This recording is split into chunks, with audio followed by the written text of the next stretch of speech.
માતાજી મિત્રો, જય દાદા દ્વારકાધીશ, જય માં ભવાની. કેમ છો બધા? મજામાં ને? મિત્રો જોઈ લ્યો કમનસીબાઈ ખેડૂતની કે જે દેશ આજ ખેતી પર નિર્ભર હોય, જે દેશનું ખેતી ઉપર નામ હોય અને જે ખેતી તરીકે ઓળખાતો હોય, અને એની જ્યારે જણસી પાકે છે અને જણસી જ્યારે બજારમાં મૂકે છે ત્યારે વેપારી કરે છે કરદો અને સરકાર મારે ગરદો અને કુદરત બોલાવે ખુરદો. તો આમાં કે તો ખેડૂત કોને કે? જોવા જેની દુર્દશા. જો મિત્રો આ બધું પલ્લીન અને ધૂળધાન થઈ ગયું છે. આ જળસી જે છે એના માથે કેટલા અરમાન હશે, આના માથે કેટલા એના જે સપના છે એવા હશે. વચન વ્યવહાર અને જે પોતાનો વટ છે, વિવેક છે, એ આના ઉપર નિર્ભર હશે. ત્યારે આવી જ્યારે ઘટના ઘટે છે, કુદરતનો કેળ વહે છે, ત્યારે મિત્રો આ ખેડૂત છે ને એ આખી માથા ઉપર હાથ દઈ અને રોવા સિવાય કોઈ વારો નથી. આજે એવું આ સતત ત્રીજો દિવસ કલ્યાણપુર તાલુકા, દેવભૂમિ દ્વારકા જિલ્લાના જે ખેડૂતો ઉપર આજકારો કેર વર્તાવી રહ્યો છે. ગમગીન વાતાવરણ છે, ભયંકરતા છવાઈ ગઈ છે. આપ જોઈ રહ્યા છો કે સૂર્ય છે કે નથી એ પણ કેવું અશક્ય છે, એવું ભયંકર વરસાદી વાતાવરણ છે કે હમણાં ચારે મેઘ ખાંગા થશે, બારે મેઘ ખાંગા થશે. આવું જ્યારે મિત્રો થાય છે ને ત્યારે ખૂબ દુઃખ થાય છે. જે માણસ રાત દિવસ તડકો ટાઢ તાપ કોઈ પણની પરવા કર્યા વગર પોતે પોતાની આજીવિકા માટે ખાલી અને જેની કોઈ મૂલ્ય નથી એવી અમૂલ્ય વસ્તુ જે પકાવી રહ્યો છે, સર્વત્રના ઉદર પોષી રહ્યો છે, આવો ખેડૂતો આજ બિચારો બાપડો અને લાચાર બન્યો છે. કોણ સાંભળશે આની વાત? કોણ આને સંભાળશે? સરકાર છે એ હવાઈ પરીક્ષણ કરશે, સ્થિતિ છે એની સમીક્ષા કરશે અને વાઉચર બિલ બનાવી અને અમુક ટાઈમે ભૂલી જશે. આખીર આનું કોણ? આજે તમે જોઈ રહ્યા છો ચારે કોર પીડાથી પીડાઈ રહેલો ખેડૂત, સંઘર્ષ કરી લેતો ખેડૂત, જ્યારે આની જણસી તૈયાર થાય છે, મહા મુસીબતે તૈયાર થાય છે, ત્યારે કાં તો વેપારી મારે છે, કાં તો કુદરત મારે છે અને કાં તો પબ્લિક એની હાંસી ઉડાડે છે. મિત્રો આવો દિવસ એક કાળો કેર તરીકે આ દિવસ જ્યારે ખેડૂતોને આવે છે ને ત્યારે એના અંતરથી દુઃખ થાય છે. ખૂબ મને કહેવાની યાદ ઈચ્છા થાય છે કે આખીર આ ભારત દેશ છે, આ દેશ ખેતી પ્રધાન દેશ છે. તો આપણા પૂર્વજો, આપણા જે વડીલો અને આ દેશની ધરોહર સંભાળનાર જે મહાનુભાવો કોઈ મૂર્ખ હશે કે જેણે આ દેશને ખેતી પ્રધાન દેશ તરીકે નામ આપ્યું? અને આ દેશનું જો નામ ખેતી પ્રધાન હોય તો એ ખેતીનું મહત્વનું માધ્યમ, ખેતી સંભાળનાર, ખેતી ચલાવનાર અને ધરતીની છાતી ચીરી અને એક કણમાંથી હજારો કણનું ઉત્પાદન મેળવી અને આજ ઉદર પોષણ સર્વત્ર સમાજ, સર્વત્ર જ્ઞાતિનું કરી રહેલો માનવ સમાજ, જીવ જંતુથી માનીને જીવ સૃષ્ટિનું જે ઉદર પોષણ કરી રહેલો ખેડૂત આજે બિચારો બાપડો અને લાચાર બને છે. ત્યારે ખરેખર આ દેશના હર કોઈ નાગરિકની ફરજ નથી? હર કોઈ નાગરિકના એમ મગજમાં એવું નથી આવતું કે આ લોકોને આટલી તકલીફ છે તો આપણે પણ આ સરકારને કંઈક કહેવું જોઈએ, આ નફંગાઓને કંઈક કહેવું જોઈએ? આને મગજમાં નથી તો બેસાડવું જોઈએ કે બેસ્યું છે પણ અમલ નથી કરવું તો અમલ કરાવવું જોઈએ. મિત્રો યાદ રાખજો, આજે ખેડૂત જે છે ને એ બરબાદ થઈ રહ્યો છે. આ ખેડૂત બરબાદ થઈ રહ્યો છે એની પાછળ સર્વત્ર બરબાદીના મોખરે જ છે. એના બરબાદીના પેટાળની અંદર સર્વત્ર સમાવાનું જ છે. કારણ કે ખેડૂત જે છે ને એ જે ઘા ખમે છે ને એ તમે નહીં ખમી શકો.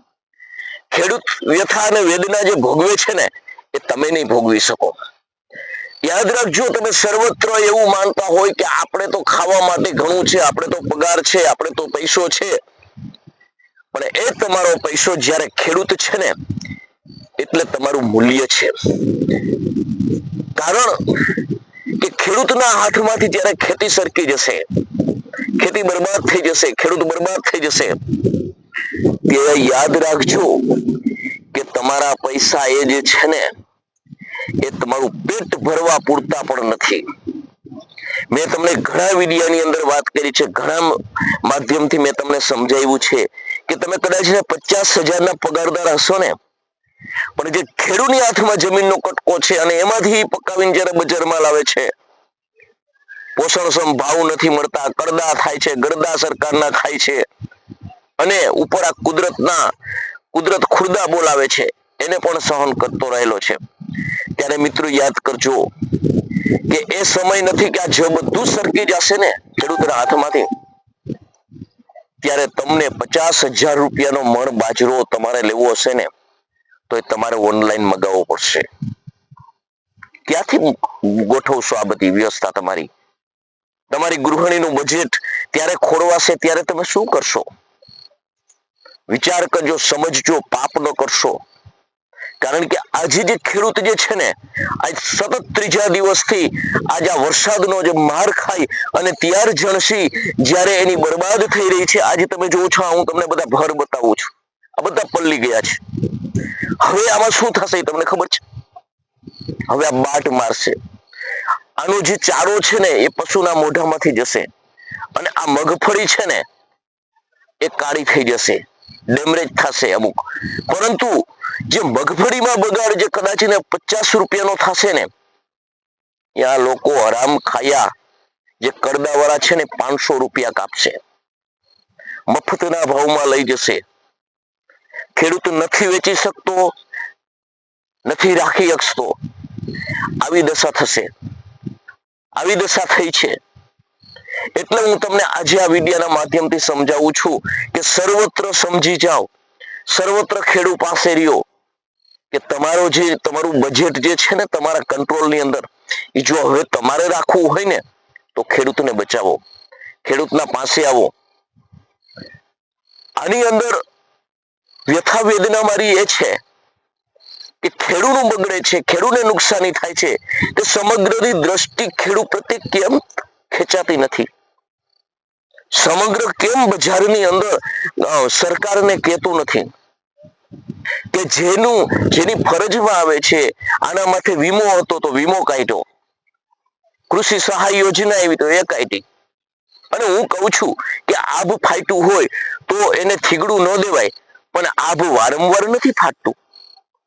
આવું જ્યારે આવી ઘટના થતી હોય ને, જે સત્તા પક્ષ હોય ને એને વિચારવું જોઈએ, એને સમજવું જોઈએ કે આજે જે ખેડૂતની જે દશા છે ને એ દશા કાલે તમારા ઘરે આવશે.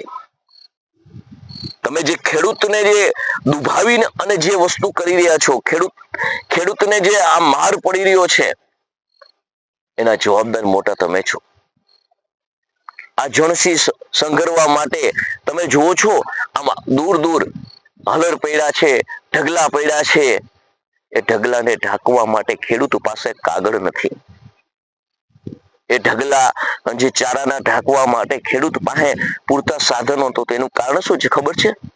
સતત માર ખાયેલો આ ખેડૂત, સતત શોષણનો શિકાર બની રહેલો આ ખેડૂત ને તમે લોકોએ બરબાદ કરી નાખ્યો છે, તમે લોકોએ ખતમ કરી નાખ્યો છે. હું પ્રેસ રિપોર્ટર છું, હું જય સમાચાર પણ બનાવીશ, ખેડૂતની વ્યથા પણ એકવાર હું તમારા સામે લાવીશ કે ખેડૂત ખરેખર શું છે અને કઈ હાલતમાં અત્યારે જીવી રહ્યો છે.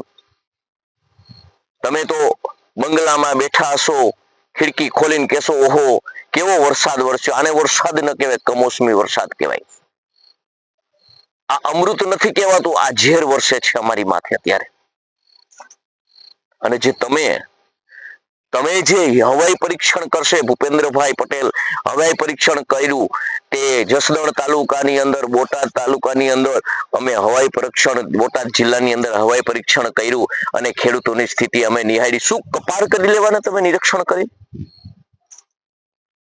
પરંતુ યાદ રાખજો કે પ્રાંતે પ્રાંતના અધિકારીઓ, કલેક્ટરો, મામલતદાર સાહેબો અને સ્થાનિક જે નાના નાના આ ભાજપના જે પટ્ટા પહેરીને ફરનારા, જે ભવાઈ કરનારા લોકો, તમે સાંભળજો. તમે કોઈ ખેતરે ગયા છો?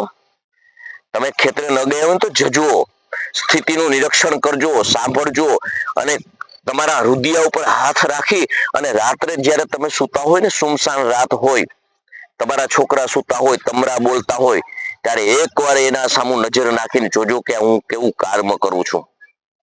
હું આના માટે કરું છું, પાપ તો નથી કરતો ને. તમને અંદરથી જવાબ મળી જશે.